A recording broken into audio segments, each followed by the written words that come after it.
Of the night, Packers, Eagles, pick it up with a minute left in the half. It's 7-3, and Aaron Rodgers. Dan, watch him buying time and finding his man. This is vintage 12. Hang in the pocket, almost go down, then find that tight end, crossing all the way from one side of the field to the other. Another touchdown for this Green Bay offense. Packers up 14-3 at the half. Meanwhile, Dan, a forgettable day for Carson Wentz. Absolutely zero confidence with the football in his hand. Hit that throw, it's a 6-yard completion. It's missed.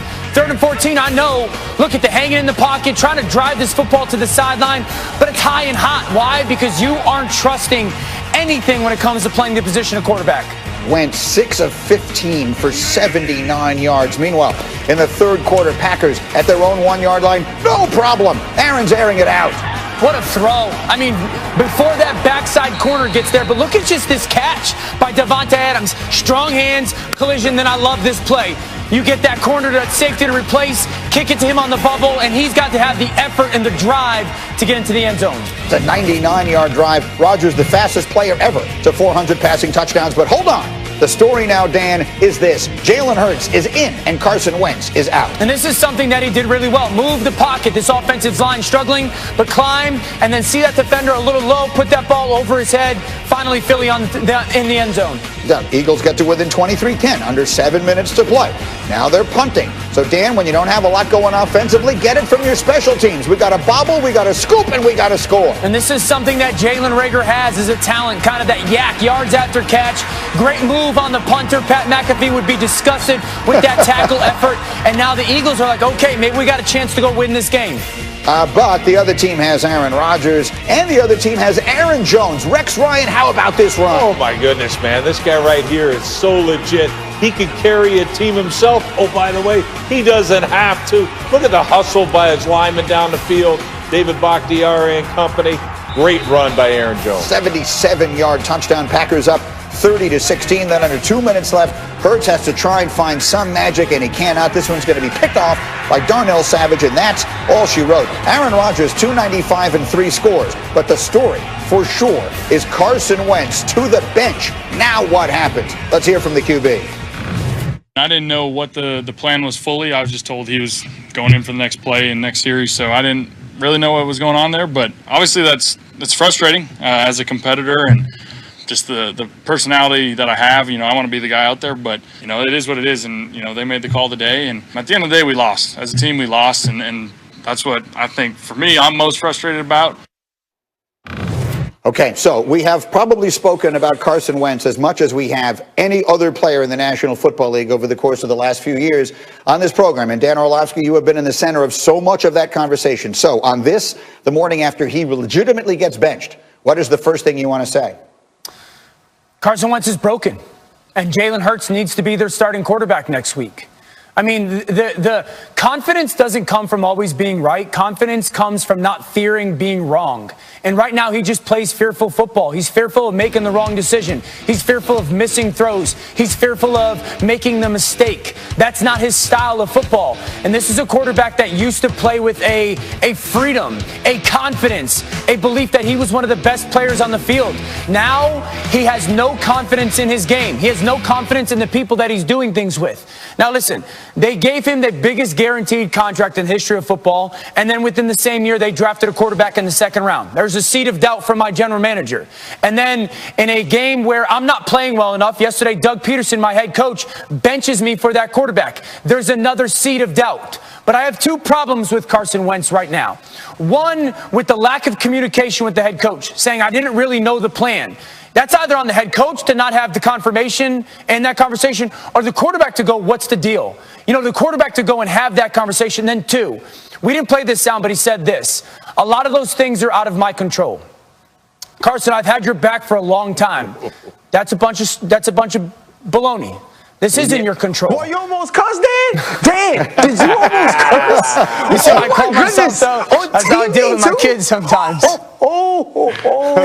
That's it's but I do like the thought. Go ahead, keep going, because what about it don't you like him saying that? Because it is in your control. You control what you do with the football. You control how you lead. You control how you handle things.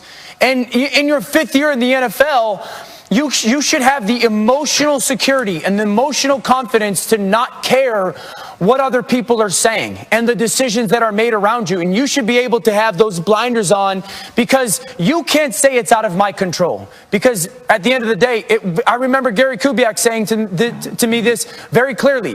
He said to me one day, everything is in your control when it comes to what happens in this organization as the starting quarterback. And so you can't have your play be what it is and then go, some things are out of my control. Dan, you know what happened with Carson Wentz? You just talked about things being in Carson Wentz's control. You know what else was in his control? The way that he handled himself after that game. Yeah. At what point, at least during that cut, did we hear Carson Wentz say, you know what, I just wasn't playing well enough? Right. Or you know what, coach had to make a decision because of the way I was playing, or because my play put us in this position. You know, the ownership we always look for quarterbacks to have. Carson Wentz doesn't have that.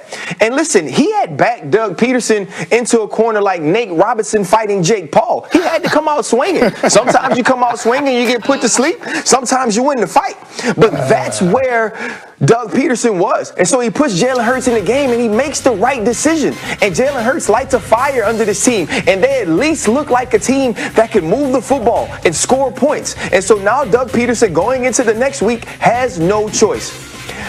Jalen Hurts is the starting quarterback of this team. Carson Wentz is the backup. There should be no rotation. There should be no alternating. And that's the way it should be for 4 quarters next week, as long as Jalen Hurts is healthy. And then you make a decision after that game. But Carson Wentz played himself out of this position. Whether he's broken or not, he had the keys to fix it, and he did not. Now it's time to move on for him, at least for a week. And by the way, they play the Saints next week, who right now may have the best defense in the sport. But Rex, here's what I find myself thinking about. It is just indisputable that Carson Wentz is a more talented quarterback than Nick Foles. But that team played better around Foles. You said this morning you don't think Jalen Hurts has the NFL skill set. But that team clearly, in a tiny little sample size, played better around him than it did about Wentz. What do those things tell us about Wentz? Yeah, you know, I 100% agree with you on that. And it tells you that, number one, it's not just about the athleticism, that athletic ability and skill set. It's about you. And when he's sitting back there, I look at it this way. He's wanting an explanation. You don't have to get an explanation. You don't deserve. Here's your explanation. You are playing like crap. That's your explanation. And when we talk about, about he's lost confidence. Yeah, and rightfully so. He's got no confidence in his offensive line, doesn't have confidence in his receivers, doesn't have confidence in the play calling, and he shouldn't have confidence in how he's playing. But to me, it's all about the locker room. We all saw it. When Jalen Hurts went in the game, they know he might not be, whoever, Randall Cunningham back there, but I'll say this. They believed in it. They knew it was going to be, at least we got a better chance.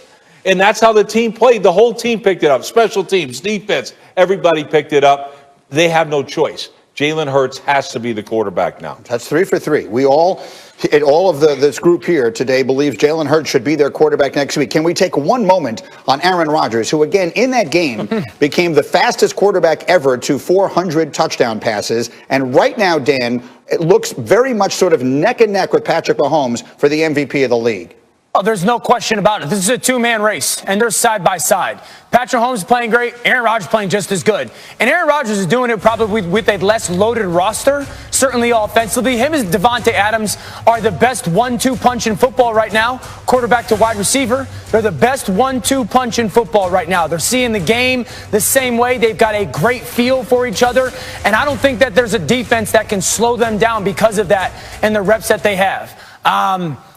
There's not a quarterback, head coach, and wide receiver combo that I'd trust more heading into the playoffs than Matt LaFleur, Aaron Rodgers, and Davante Adams. Super quickly, RC, we've seen that defense look better the last couple of weeks, but against the struggling Eagles and the struggling Bears, do they have enough defense to get to the Super Bowl?